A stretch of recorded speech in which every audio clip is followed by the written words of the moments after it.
Et salut à tous, c'est Greg Speedcubing et aujourd'hui pour ce nouvel épisode de Présentacube, je vais vous présenter le meilleur cube cheap du monde, le Yuxin Little Magic.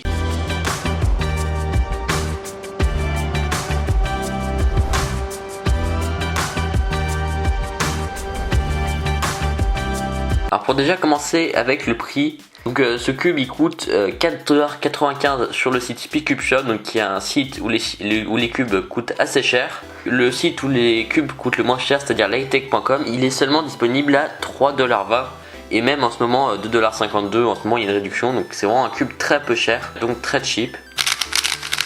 Donc déjà au niveau du feeling, je qualifierais un peu crunchy. Et si vous l'avez, donc je qualifierais vraiment comme le Moyu Wailong GTS, la version 1. Le feeling ressemble pas mal à ce cube. Quand je l'ai reçu, j'ai direct pensé à celui-là. Si vous l'avez, vous pouvez comparer à peu près à quoi ressemble le feeling.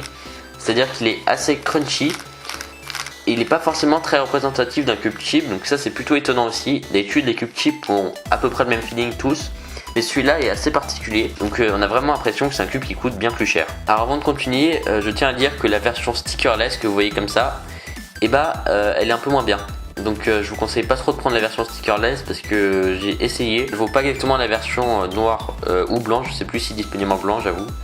Donc elle vaut pas vraiment la version noire ou blanc, donc je vous conseille pas vraiment la version stickerless. Je trouve qu'elle est un peu moins bien. Je vous parlais du Moyu Wailong GTS. Donc je vous disais que le feeling ressemble à peu près, mais au niveau caractéristique c'est quand même bien mieux. Alors même si ce cube coûte bien plus cher, le Moyu Wailong GTS, ce cube qui est d'ailleurs plus récent, et le corner cutting est déjà meilleur, bien meilleur même, car il corner cut vraiment partout. Alors le mien est assez desserré, mais même si vous le serrez pas mal, vous voyez que le corner cutting va vraiment partout. Donc quand on va trop loin pour le corner cutting normal, ça va au corner cutting reverse. Donc c'est vraiment un très très bon point de ce cube, c'est le corner cutting qui est impressionnant pour son prix.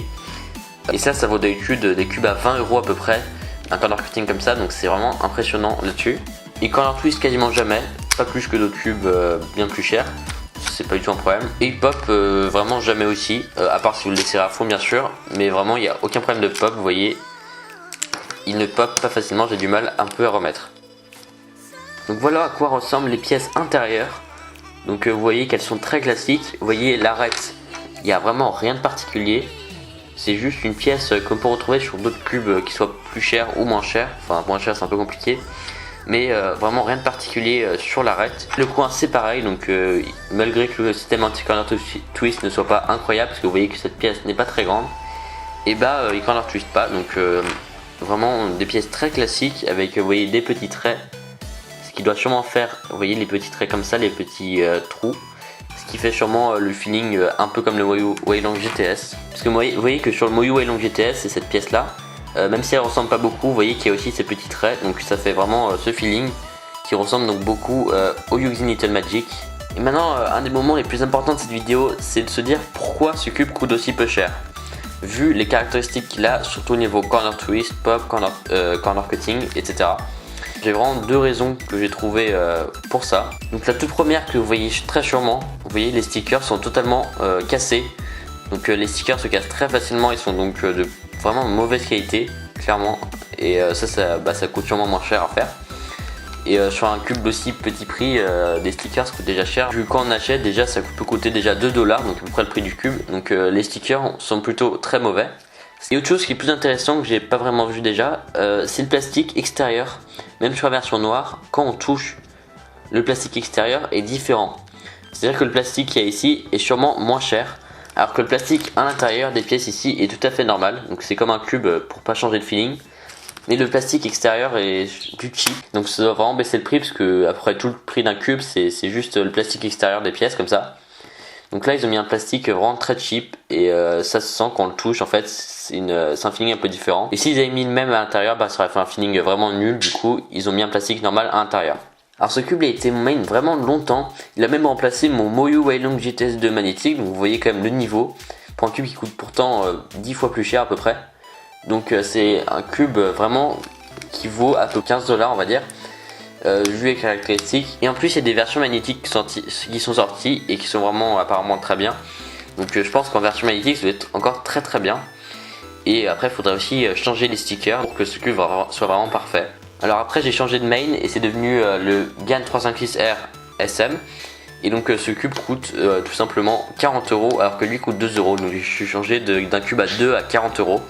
Ça n'a vraiment rien à voir. Vu que mon but est de passer à peu près sub 10, et bah je pense pas que ça aurait été possible comme avec ce cube.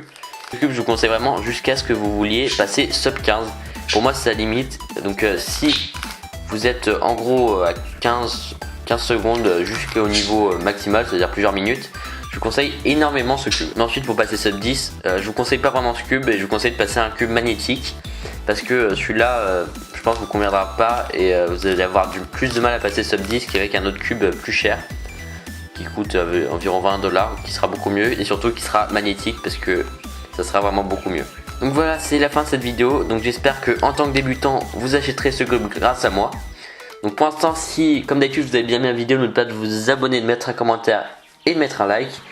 Et sinon si vous n'avez pas trop aimé cette vidéo, c'est un problème, et bah vous pouvez ne rien faire. Allez, salut!